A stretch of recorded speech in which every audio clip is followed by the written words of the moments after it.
একটা সত্যি কথা বলি, সেটা হচ্ছে অন্য সব রান্নার তুলনায় আমার কাছে এই ভেজিটেবল রান্নাটা কেন জানি বেশি কঠিন মনে হয়।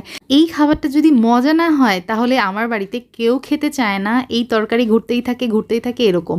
বাট আমি আলহামদুলিল্লাহ এই রান্নার ট্রিক্সটা ধরে ফেলেছি। আর যখনই এটা রান্না করি আপনাদের ভাইয়া খুবই আনন্দ সহকারে খায়।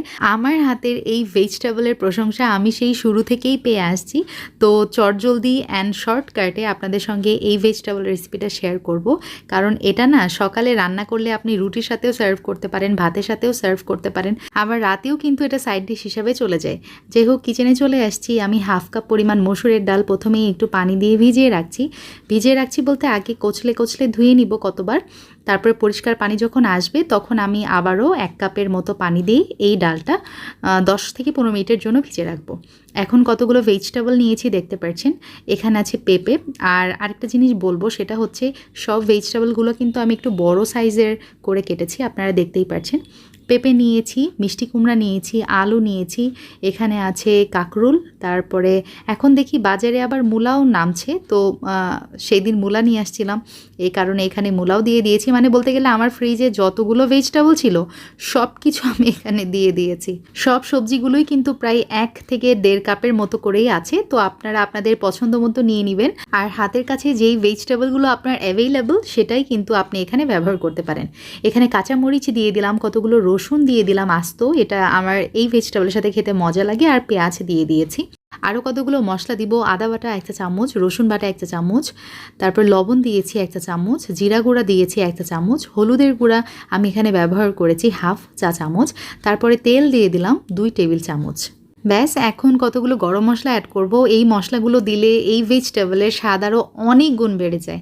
তেজপাতা 2টা আমি মাঝখান থেকে ছিঁড়ে তারপরে দিলাম, এলাচ দিয়েছি, সাদা এলাচ 2টা, আর দিয়ে দিলাম 4টা লং।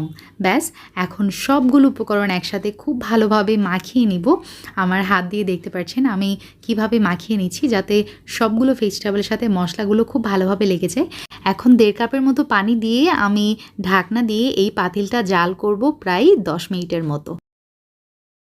10 মিনিট পরে আমি পাতিলের ঢাকনাটা সরিয়ে একটা খন্তার সাহায্যে বা স্প্যাচুলা যেটা বলেন আমি একটু নেড়ে দিচ্ছি। ওপরের ভেজিটেবলগুলো নিচে, আবার নিচের ভেজিটেবলগুলো ওপরে, এমন করে দিলাম, উল্টিয়ে দিলাম আর কি। আর এখন আমি অ্যাড করে দিচ্ছি ওই যে আমি যে ডালটা ভিজে রেখেছিলাম, মসুরের ডাল, সেটা এখন এর মধ্যে দিয়ে দিলাম। আর ডালটাও কিন্তু বেশ সুন্দরভাবে ফুলে গেছে। আর আমার ভেজিটেবলের সাথেও ডালগুলো খুব সুন্দরভাবে সিদ্ধ হয়ে যাবে। এই জন্যই মেইনলি ডালটাকে আমি আগে ভিজে রেখেছিলাম।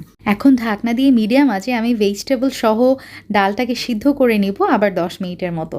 তো দেখতেই পাচ্ছেন খুব সুন্দরভাবে কিন্তু আমার সবজিগুলা সব সিদ্ধ হয়ে গেছে। আপনাদেরকে একটু খন্তা দিয়ে আমি দেখাই দিচ্ছি যে আমার পেঁপে বলেন, তারপরে আলু, তারপরে এই যে মিষ্টি কুমড়া, সব কিছু কিন্তু খুব সুন্দরভাবে সিদ্ধ হয়ে গেছে। ঠিক আছে, পেঁপে একটু সাদা সাদা মনে হচ্ছে স্ক্রিনে, তবুও কিন্তু পেঁপে খুব সুন্দরভাবে সিদ্ধ হয়ে গেছে। তো আমি এই চুলার জালটা একদম লো করে দিলাম। আরেকটা চুলাতে আমি এখানে একটা প্যান নিয়ে নিয়েছি, তাতে দিয়ে দিচ্ছি তেল 2 টেবিল চামচ, এবং তার মধ্যে দিয়ে দিলাম 1/3 কাপ পরিমাণ এখানে আছে পেঁয়াজ কুচি, আর তার সাথে রসুন কুচি দিয়ে দিলাম 4টা মনে হয় আমি রসুনের মানে কলি নিয়েছিলাম। তো কিছু সময় ভেজে নিয়ে আমি কতগুলো লাল মরিচ দিয়ে দিলাম, তার সাথে 1 চা চামচ দিয়ে দিলাম হচ্ছে 5 ফোড়ন, আর তার সাথে দিয়ে দিলাম জিরা আমি অল্প ইউজ করেছি, একদম 1/4 টিস্পুন এরকম হবে, একদম অল্প। তো কিছু সময় ভেজে নিয়ে দেখতে পাচ্ছেন আমার এই পেঁয়াজগুলো কিন্তু একদম ব্রাউন কালার চলে আসছে, খুব সুন্দর একটা নাইস ফ্লেভার বেরিয়েছে। তো তখন আমি ভেজিটেবলের মধ্যে এই ফোড়নটা দিয়ে দিলাম। এই ফোড়ন কিংবা বাগার যেটা বলেন না কেন, এটা দেওয়ার ফলে এই ভেজিটেবলের টেস্টটাই চেঞ্জ হয়ে যায়, এতটা মজা হয় খেতে। যাই হোক, আমি একটু টেস্ট করে দেখেছি, আমার কাছে মনে হচ্ছে লবণটা একটু দিলে ভালো, তো সেই কারণে আমি আরও হাফ চা চামচের মতো লবণ অ্যাড করে দিয়েছি। আমি ঢাকনা দিয়ে চুলার একদমই লো আছে জাল করে নিয়েছিলাম 5 মিনিট, এবং দেখতেই পাচ্ছেন আমার ভেজিটেবল কিন্তু একদমই রেডি। এতটা মজা হয় এই ভেজিটেবল, ওই যে আগেই বলেছি, আপনারা ভাত, খিচুড়ি কিংবা রুটি, পরোটা, নান সব কিছুর সাথেই কিন্তু এই ভেজিটেবলটা খুবই ভালো যায়। ইভেন আমরা লুচির সাথেও এটা খেয়েছিলাম, এটা খাইতে মানে মাশাআল্লাহ আলহামদুলিল্লাহ এত মজা হয়। So enough for today. ইনশাল্লাহ আপনাদের সঙ্গে খুব শীঘ্রই দেখা হবে নতুন কোনো রেসিপি নিয়ে। সেই পর্যন্ত আল্লাহ হাফিজ, আসসালামু আলাইকুম।